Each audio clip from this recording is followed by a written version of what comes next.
1978 team, in from Toronto, Barry Gross. Phil Hudson. Rob McMillan. Court Rada. And in from Surrey, BC, Coach Greg Russell. From the 1980 team, manager Bruce Bell, in from Brandon. In from Calgary, Chris Caron. Paul Pecan. There he is. Peter Rodley. And Lloyd Voth. And members of the team both years, Randy Anderson. In from Edmonton, Al Eady. In from Kelowna, Robert Eager. Bob Glacken. The captain of the 1980 squad, in from Saskatoon, Tom Graham.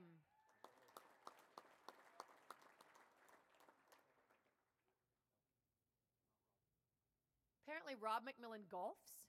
Rick McMillan plays volleyball.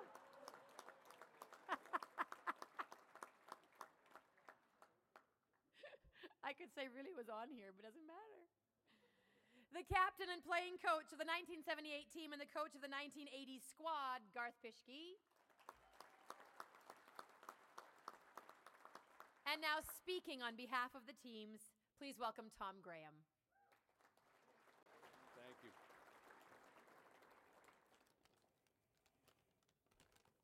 Thanks, Michelle. As Harry mentioned, what a function this is. Would everybody agree? Pretty good, isn't it? Perhaps the best way to understand what a Bison volleyball player was in our era is to understand what a Bison volleyball player wasn't. After I left Winnipeg, I coached in Canada West for a couple of years, and we'd beaten a team in our gym, and as I was walking out of the building, I crossed paths with one of their players and simply asked him, "You guys didn't seem to have your A game tonight. What was the story?" And he said, "Well, Tom, mental prep didn't go very well tonight." Now, this was a team that had a sports psychologist whose job it was to prepare the team for each home and away game that they had. So in this kid's estimation, one of the reasons the team hadn't played very well that night was because the sports psychologist hadn't done a very good job of getting them ready to play. In my estimation, most of the players on our team preferred to prepare themselves, and I think they did an excellent job of that. And probably the epitome of this was our setter, Randy Anderson. So in volleyball, one of the objects of the game is you pass the ball from the backcourt and you try to put it right on a setter's forehead. You nail him to the spot, essentially. The setter sets the ball from there, the point goes on, but passing accuracy is a really big predictor of offensive efficiency. Well, with Randy, we could nail him to the spot.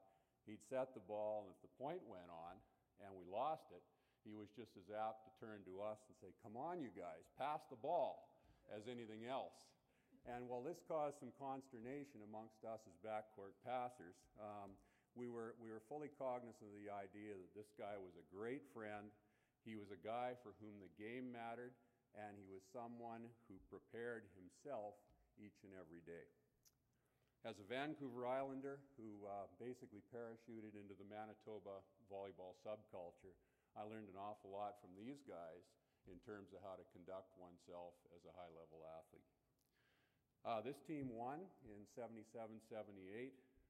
We lost 16-14 the following year, as mentioned, after leading fairly significantly through the fifth and deciding game. And this probably represented the low point in most of our volleyball careers, understandably.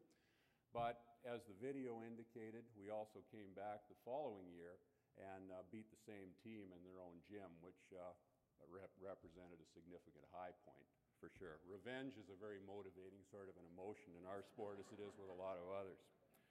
So I think as importantly as anything, for the most part, we had an awfully good time doing what we did, and we forged a lot of good friendships. Congratulations to the other inductees for all that you've done to warrant your induction into this Manitoba Sports Hall of Fame. It's fantastic to just hear what people have done, especially as someone who's coming from out of province and returning home, if that's what you can call it. Finally, thanks to the Manitoba Sports Hall of Fame for including us with the Angela Chalmers, the Sylvia Burkas, the Andy Bathgates, the Dale Ivanachkos, the Ken Plains, all of the inductees tonight and all of the rest of the inductees into the Manitoba Sports Hall of Fame. Gosh, I can remember cutting Ken Plains' football card out of the back of a Post cereal box when I was about 10 years old. So it's nice to be in there with the likes of him for sure and all the rest.